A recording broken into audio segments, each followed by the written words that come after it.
A frown marred his strong brow, and his full lips flattened into a grim line. That face.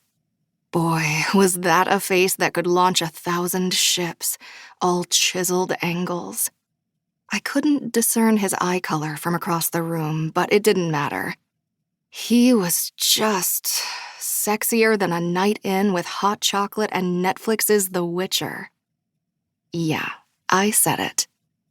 While, like Merida, I might not want to play arm candy to some man intent on being my king, I wouldn't mind banging a headboard with a burly warrior in a kilt.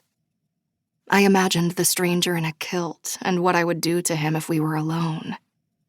Oh my, that imagery was a keeper. By the look of things, I wasn't the only person in the room affected by the gorgeous stranger. 3 women currently surrounded him, and he appeared rudely bored by them, while others eyed him from across the room. "Are you hot, Merida?" Charmaine asked innocently. "Your cheeks are all red."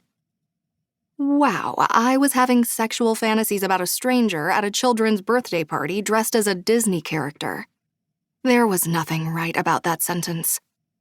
Forcing myself to ignore this shockingly strong physical reaction to a man I didn't know, I focused on the kids. A little while later, when Philippa Whitman, the mom who'd hired me, appeared to lead the kids away for snacks, she told me I could take a break. I beamed gratefully and ignored the amused stares of the attending adults before I slipped out onto the balcony. It wasn't every day I got to visit swanky New York apartments with balconies overlooking Central Park.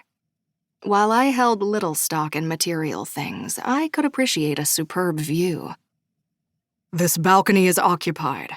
A gruff and pissed-off masculine voice sounded from my left.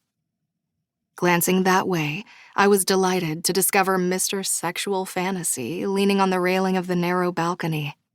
He glowered at me so ferociously, I wondered for a second if he'd mistaken me for someone else. Though it was pretty difficult to mistake me for anything other than a children's entertainer. Intrigued by my outrageous and unusual attraction to him, I drifted toward him despite his less than welcoming comment. My bow got caught on the balcony door as it shut, and I snort-laughed as I freed myself. The stranger didn't even so much as break a smile. I badly wanted to see him turn up the corners of his mouth, so I closed the distance between us. I just needed some air. This is some view, huh? I gestured with a grin over the city and the park. Before his eyes narrowed on me, I noted they were a lovely denim blue color. "So that's what you sound like when you're not butchering a Scottish accent."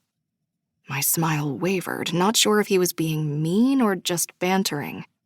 I gave him the benefit of the doubt and responded in my awesome brogue. "I'll have ye ken that I am the daughter of a Scottish king, dinna ye ken?" That sentence made little sense in English or fake Scottish. The stranger searched my face and then dragged his gaze down my body.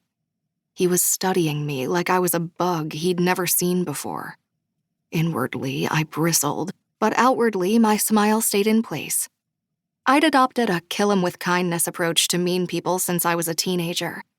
Some people couldn't help but melt under my niceness, and others got even more pissed at me. I found both reactions satisfying. "So this is a job?" He didn't attempt to hide his disdain. "You actually do this for a living?" "Yes, you arrogant snob." I grinned. "Yeah, isn't it great?" He stared at me like I was babbling nonsense. "You think dressing up as Disney characters to entertain children is great? As a career?" I shrugged. "I'm a costume character actor, so I dress up like lots of characters in pop culture to make other people smile on their special days. And yeah, I think making people happy is a worthy endeavor. Don't you?" He glowered harder at my bubbliness. "Are you acting right now? No one is this happy." "Then you must surround yourself with a lot of miserable people." He turned more fully toward me, and the breeze caught his scent. Something citrusy with a hint of spicy earthiness. He smelled delicious and very expensive. Who was he to Philippa Whitman? He wasn't her.